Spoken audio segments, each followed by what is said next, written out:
and welcome everybody to our today's Saturday Connect and Collaborate.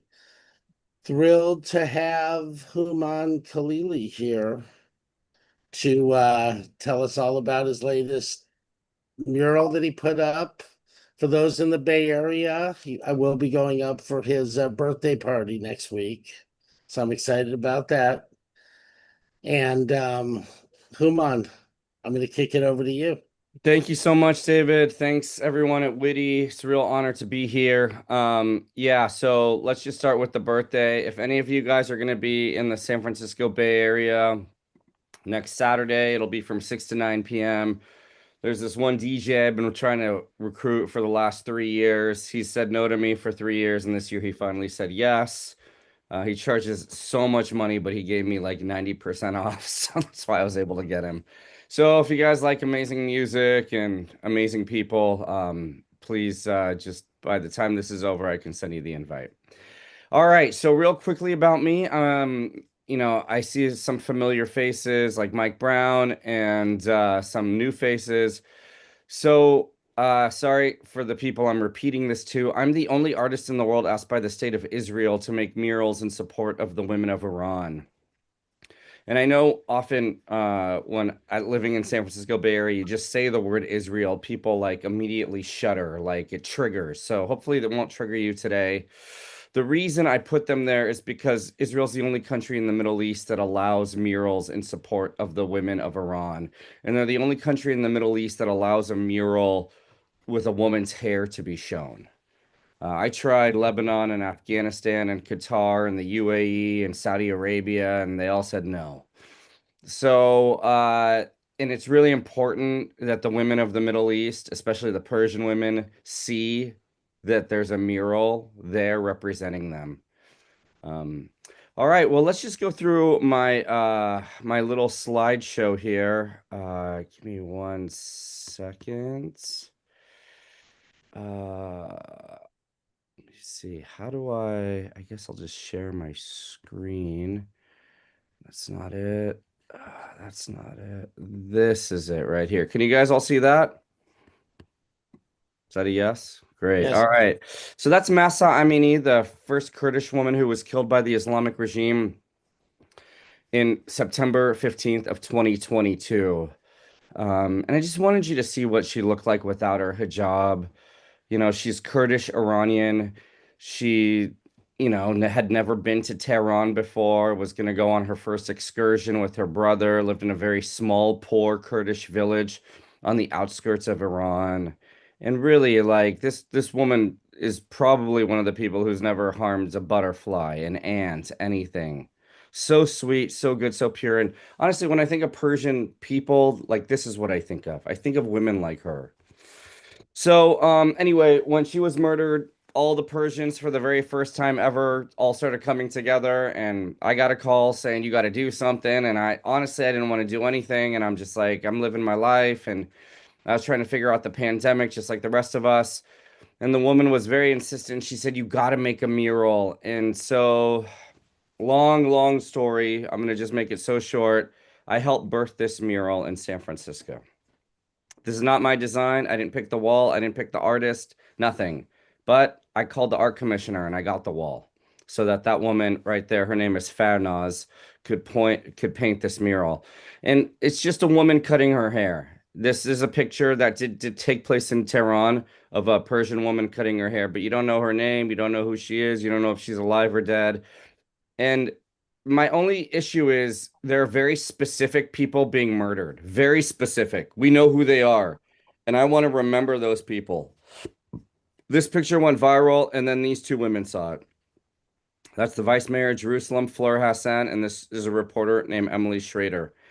And they messaged me and said, we want murals in Israel in support of the women of Iran. So lo and behold, 3 days later, I'm sitting in Fleur's office, and she said, we don't do anything over the phone, so I'm glad you flew here. I said, okay, me too. So 26 days later, by the grace of God, the first Woman Life Freedom mural went up in Israel. This was a big deal. It was on January 9th, 2023. And the whole world came to Israel the day of this unveiling. This is press and news from all over the world. And, if there was one day when the whole world didn't hate Israel, it was January 9th, 2023. It was just that moment where I was getting messages from Arab women and Persian women all around the world saying, we cannot believe there's a mural with a woman's hair showing in the Middle East, let alone in Jerusalem. So if you've ever been to Israel, this is in an area of Jerusalem called Talpiot. After this mural went up, I was praying and I was like, where do you want the next mural? What do I do, God? And lo and behold, 21 days later, the second mural was born, and it was born in Nazareth. For those of you who know the Bible, this is Jesus's hometown. This is where Jesus was born, or not born, but this is where he was raised from the age of 4 to 29. The miracle of this wall is Nazareth, even though it's inside Israel proper, Nazareth is an entirely Arab city. It's 70% Muslim, 30% Christian. And this wall is owned by two Muslim men. So the wall is owned by two Muslim men. I'm a Persian Christian. I designed the mural, and a Russian Jew painted it. So the whole world came together for this mural. And these 15 people all killed by the Islamic regime. And, like I said, it's very specific people. So I put their names and their ages on the mural. So you can actually type in their names and see who these people are. And in this picture here, this little girl is 7, this boy is 9. There's some symbolism here worth pointing out. In Iran, you have the first woman-led revolution in the history of the world. So here you've got a woman riding a lion with a sword in her hand. This is my way of symbolizing, hey, seems like, we're always talking about women, women's rights, women superheroes. And you've got this woman-led revolution, and yet no one's talking about it. This is the flag of Jerusalem, the Lion of Judah outside the Temple Mount. And then this is the original Zoroastrian symbol of Iran, a lion holding a sword with the sun rising at its back. So this was my way of reuniting the Persians and the Jews. And it was in this mural that I wrote, it's time for the Esthers of the world to rise up. I don't know if any of you have read the Bible, but the vast majority of the Bible takes place in Israel. And the book of Esther doesn't take place in Israel. It takes place in Iran. The Jews were exiled. They made God angry. They were conquered by a guy named Nebuchadnezzar. He took them to Babylon, which is Iraq. And then he lost control of the world to a guy named Cyrus. And Cyrus took those Jews to Iran. And then that's 80 years after Cyrus took them to Iran, the book of Esther was written. In Iran, one of the things they do to the women who protest is they'll shoot out one of their eyes. So this woman's eye was shot out. She showed her hair. This woman's eye was shot out. And so I found this artist in Budapest. This is what she does for people missing an eye. Called her up. I said, I'm going to steal this design. And this is the third mural. It's in a town called Netanya.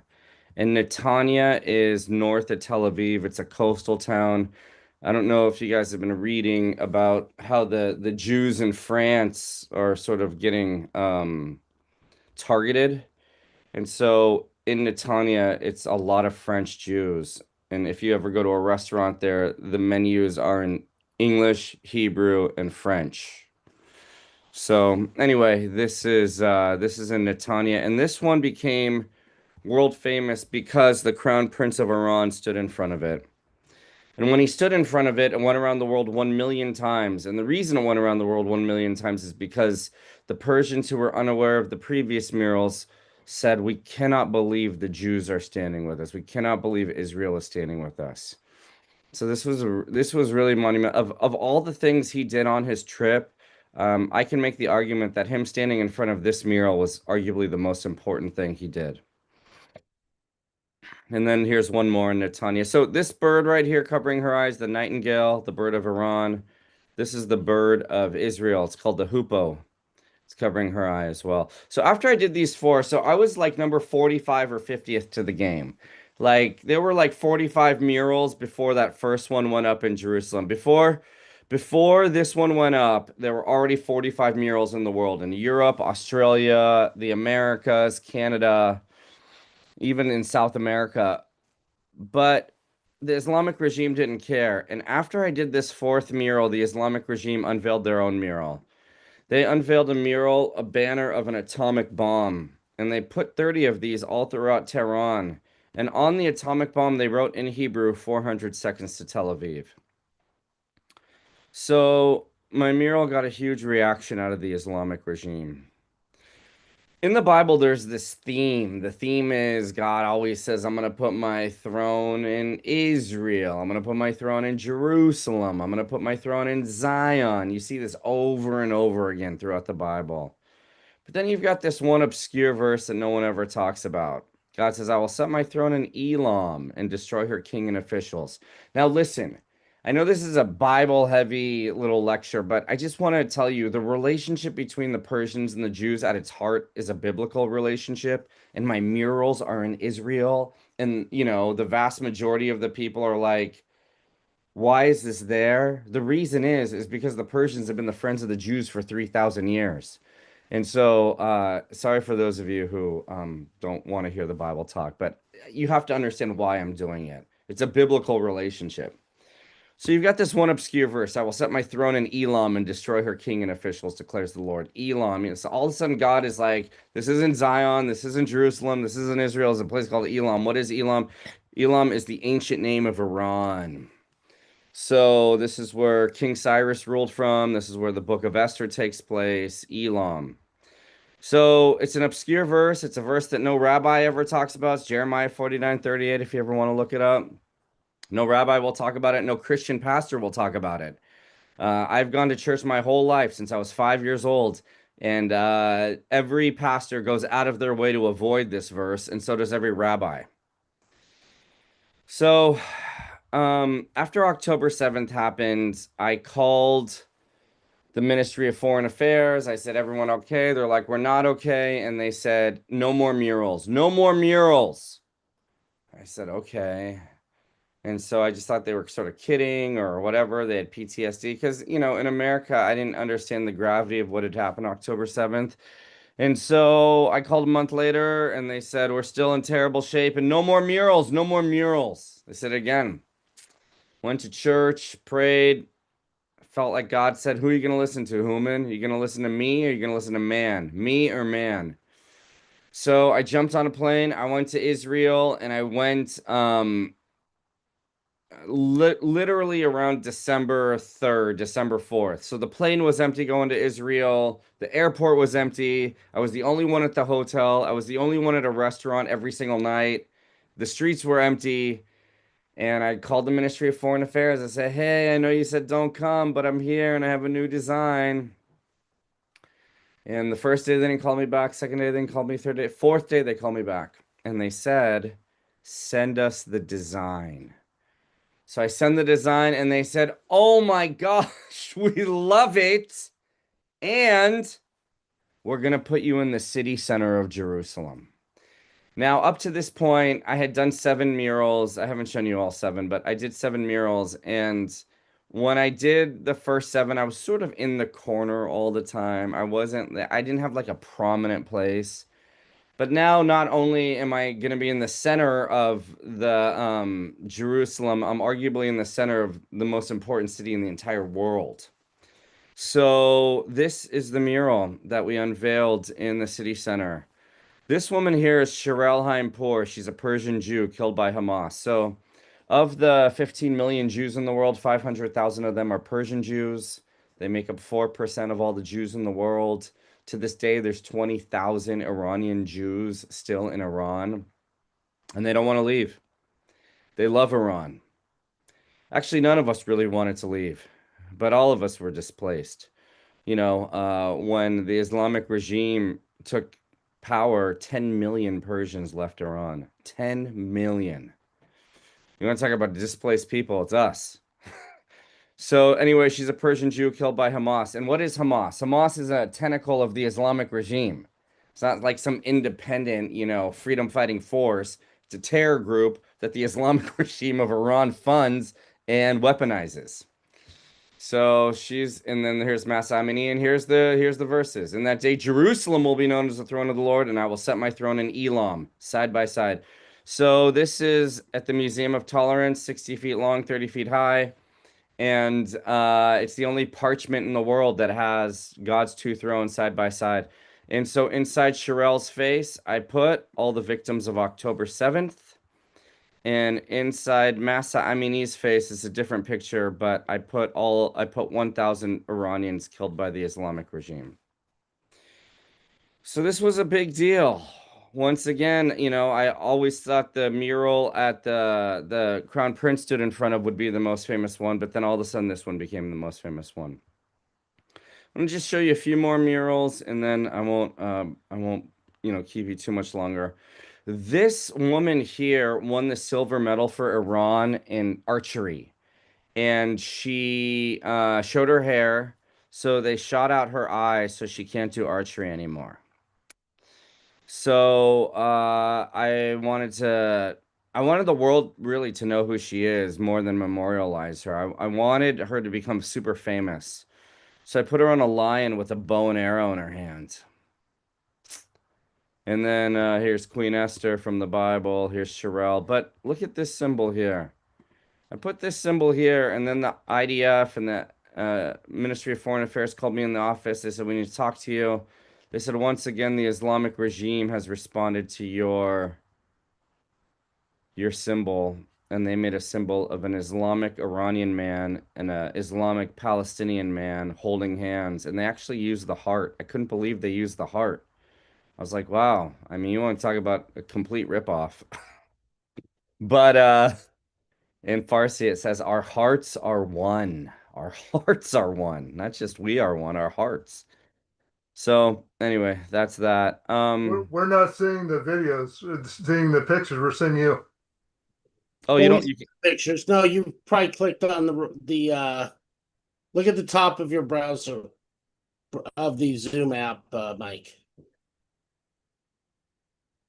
I see the pictures. Keep I can going. see the pictures. Yep. Okay. So I'll show you my most controversial mural. I couldn't get anyone to allow me to put this up, but thank God for Tel Aviv. If they weren't so rebellious, this would never go up. All the other cities were pretty conservative. I don't know if you remember this guy. He's dead. His name is President Raisi. And his helicopter mysteriously crashed in the Alborz Mountains. Mysteriously. So, an underground artist in the Middle East created this. Here are all the women Raisi killed for showing their hair, using their hair to pull down his helicopter. But I didn't think this was biblical enough. So, this is what's in Tel Aviv. Esther's of the world rise up, the hand of God. I will set my throne in Elam and destroy her king and officials. So, this is my way of showing God destroying the kings and officials of the Islamic regime. Anyway, that I went to like literally because the mayors control the cities in Israel, and I went to every mayor. I'm like, anybody want to allow me to put this up? And it was like, no, absolutely not. It's a target. That building's gonna be blown up. But Tel Aviv was like, yeah, put it here. I'm like, great. All right, so let's fast forward here. Enough of the silliness. Okay, so obviously right now the Abraham Accords are in the news once again, and who did Trump just make a deal with for Israel? It's Kazakhstan, right? Is it Kazakhstan? I think it's Kazakhstan. Anyway, if it's not Kazakhstan, somebody correct me. But right before I did the 18th mural, I had all of the people of the world who, sort of like, "Oh, what you're doing's great. We're praying for you." They all reached out, all of them. And they all of a sudden started asking about the Abraham Accords. Like, what do you think of the Abraham Accords? I'm like, I don't think about the Abraham Accords. I don't care about the Abraham Accords. Completely out of my sphere, completely out of my thoughts. Well, they're like, well, you should do something about the Abraham Accords. I said, no, thank you. I'm going to stick with the women of Iran who are fighting for their freedom. But I started praying because I didn't think it was a coincidence that like 20 different people who didn't know each other were all calling me all of the sudden before the 18th mural was about to go up, asking about the Abraham Accords. So I did this deep dive of the Abraham in art. I looked at everybody, Da Vinci, Michelangelo, Basquiat, any great artist, if they did Pablo Picasso, anybody. And I realized something. So I'm gonna have to give you another quick Bible lesson, but I realized nobody had the courage to put the first family together. Every picture of Abraham is either Abraham and Isaac or Abraham and Sarah, or Hagar alone in the desert, wandering. But nobody had the courage to put the first family together. So the centerpiece of the 18th mural is Abraham, Sarah, Hagar, Ishmael, Isaac, and the angel of the Lord. So the quick Bible lesson is Abraham was pretty old. He was like 90. Sarah was 80. They still didn't have the promised child that God promised them. And so Sarah's like, okay, you can bang my maidservant. She will give you a child. And he does. And he breaks his marriage covenant, has sex with this woman here, and creates this dude here named Ishmael. And so then, I don't know, 10 years later or so, Sarah becomes pregnant at the age of 90, and Abraham's over 100. And they have Isaac. And so Sarah's disgusted with Hagar. They send her into the desert to die. The angel of the Lord appears to her and says, return, submit. Abraham will take you back. And she does. And so this is the image of the first family. And this whole idea of the Abraham Accords is based on this Bible lesson, just so you know. And so this is First Station. It's this train station built by the Ottoman Empire, the Turks, in 1892. It's in Jerusalem. And inside of the first station is the 18th mural. And that's what it looks like. And here's the centerpiece. It's a collage. That's the number 18 in Hebrew, which many Jews say is the most important number because it means life and it fits perfectly with woman, life, freedom. All right, let's move on here. After I did these 18 murals, I got a call from a woman in Houston. She wanted to pray over me. End up in Dallas. Her name is Cindy Jacobs, is what she looks like. She's a prophetic lady. And as she's praying over me, she says, God wants murals in America. And I said, no, he doesn't. And she said, yes, he does. And so I went to a bunch of Christian universities, all who say we stand with Israel, they say we all stand with the women of Iran, and they all went from a hard yes to a hard no. None of them returned my calls. And so the Ministry of Foreign Affairs got involved and introduced me to their Israeli consulate in Houston. In Houston is one of the educational pillars of America, school called Rice University. And I went to Rice, and 2 months before I got to Rice, the students had renamed their own school. And this was the illegal banner they had put up. They renamed the school to the University for Gaza. So every Tuesday or so, the crazies got together and they basically chanted death to the Jews for 4 hours and from the river to the sea and all the horrible things. So I'm like, there's no way this is going to happen. Anyway, they kept saying no. They kept saying no. Then this preacher out of Texas named Chuck Pierce writes, God is building something new in Houston. And then he writes this on Instagram. I had to leave Houston at times because they removed the banner I was bringing to them. I will offer them one more opportunity for my banner. Anyway, I've gone to church my whole life. I've never seen anyone write about a banner. This dude prays over me, his whole church, and then this guy who holds the keys to the kingdom in Rice University, Dr. Alexander Bird. He went from a hard no to a hard yes, and by the grace of God, this mural went up on June 6th, 2025 at Rice University. And I don't know if you noticed the wall, but it's the exact same place where this was. I mean, that's a miracle. I don't know what you guys believe, but this is a miracle. This thing gets knocked over by a storm. 1 month later, this is up there. And I gave him all 18, designs, 20 designs. I'm like, which one do you want? He said, I'll take the one with the Persian Jew and all the victims of October 7th. I go, okay, great. It's 25 feet long, 5 feet high, but it's up. So I live in San Francisco. I don't know if anybody else lives in San Francisco around here. I think one or two of you guys do, but our news is always San Francisco. Like honestly, we'll see stuff from the rest of the country, but nothing like really anything. But all of the sudden, over the last like, I don't know, 4 or 5 months, our news has been a lot of Washington, D.C. Like a lot. And I don't mean like, you know, Senate hearings and congressional debates. It's actually DC, the city. Now, I'm going to say something. I hope no one gets triggered. God, please don't let anyone get triggered. The reason is because we have very high crime in San Francisco, very high crime. Not like medium crime, very high. And same with Oakland. But when Trump militarized DC in 6 weeks, DC is the murder capital of America, right? We all know this for the last 40 years. There wasn't a murder. The crime dropped 84%. And so all of a sudden they're showing this in San Francisco going, look, they reduced the crime because our crime is out of control. So this is over and over. So I'm like, God, do you want the next mural in DC? And this is why I ended up choosing DC because DC was all over our news. Like it's never happened before. I've been in the Bay Area since 1979. I've never seen DC like this before. So anyway, lo and behold, no one was helping me. I was hitting nothing but dead ends. And then someone introduced me to the governor of Kansas, a guy named Sam Brownback. And Sam said, I'm only meeting with you because 4 different people called me. And I said, listen, bro, I'm going to take 15 minutes. You're either going to have the eyes to see and the ears to hear, and you're going to help, or you're going to be blind, deaf, and dumb like everybody else I've talked to. So he said, show me. And in 5 minutes, he goes, I get it. What do you want? I said, I don't want another cheerleader. I want someone to jump in the foxhole. He said, I'm jumping on the foxhole. I'm going to go on the front lines with you. What do you want? I said, I need a wall anywhere in DC.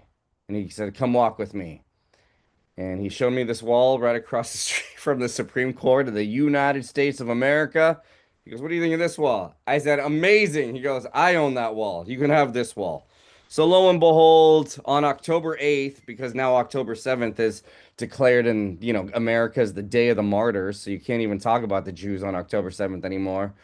I put this up across the street from the Supreme Court of the United States of America.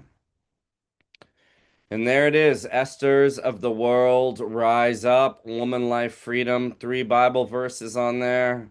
Solomon's Temple, this is Azadi Tower, Freedom Tower in Iran.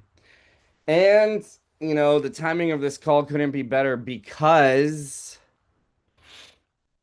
I don't know what to do next. I don't know where to go with my next wall. I don't have any leads. I'm supposed to unveil a mural in Israel in 2 weeks, but that hasn't been confirmed. But I have my ticket, and then I don't know what to do.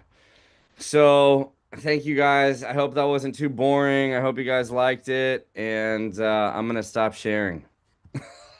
Thank you, Human, and thank you everybody that was on YouTube watching. I'm gonna stop that. We'll have Human back for Q&A for the people that will be getting shut off.